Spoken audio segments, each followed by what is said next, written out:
بسم الله الرحمن الرحیم.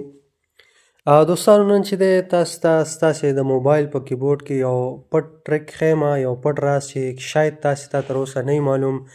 ډېر مهم دی او ستاسو په کیبورډ کې تاسو ته ډېره اسانتیا رامنځته کوي. هغه څنګه مثال ځینې کسان دي تاسو ته میسج ځواب ډېر زر درکوي، نو هغه څنګه دی کیبورډ کې یو پټ راز دی. لکه مثلا تاسو یو چاته وایي ګورئ السلام علیکم، داسې وعلیکم السلام، همداسې فرض مثال یو څه لیکئ انا لله و انا الیه راجعون، همداسې نور مختلف کم دغه چې دي خبرې تاسې زر لیکئ، داسې مبارک دې وي. نو دا په څه طریقې سره زه به تاسې ته دا طریقه ښیم نن، او تاسې چې دی دا ویډیو وګورئ تر څو تاسې ورباندې ښه پوه شئ. نو دلته به راشو، تاسې وګورئ دغه سیټینګ کومه نښه چې ده تاسې به دې باندې کلیک وکئ.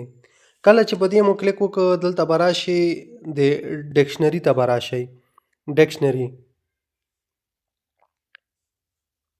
دا وګورئ. په بله طریقه هم تاسې راتللی شئ. کله چې تاسې راشئ سیټینګ ته، سیټینګ په سرچ کې تاسې ولیکئ جیبورډ. ما سره اوس کیبورډ دی، نو تاسې سره چې هر یو کیبورډ وي د هغې کیبورډ سیټینګ ته لاړ شئ. دلته ګورئ موږ اوس راغلو ډکشنري ته. ډکشنري به تاسې پکې پیدا کړئ. دغه زموږ سره ډکشنري ده، دا موږ پیدا کړله. کله چې دا مو پیدا کړه دې باندې به کلیک وکئ، بیا به پرسنل ډکشنري باندې کلیک وکئ.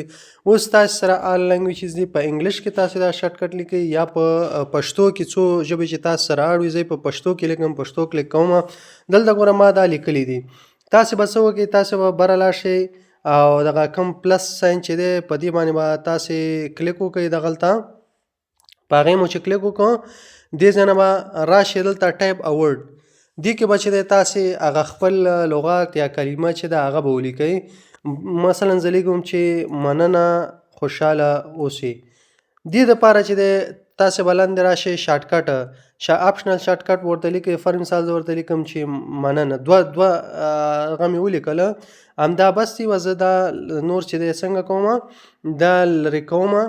اوس راځو بیرته خپل دغې ته کیبورډ ته.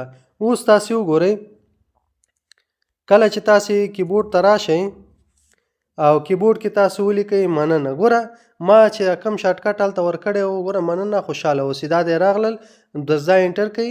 نو په دې طریقې سره تاسې د سیټینګ لارې او دلته چې دی په ډکشنري کې خپل د خوښې وړ متنونه چې دی ثبت کولی شئ. لکه ګوره ما دلته ثبت کړي. په دې طریقې سره دا اوس چې دی ما ته اتومات راځي چې زه کله دغه شارټ کټ یې ولیکم هلته په سجیشن کې چې دی دا راځي ما ته، او زه په اسانۍ سره کولی شم چې دا ولیکم.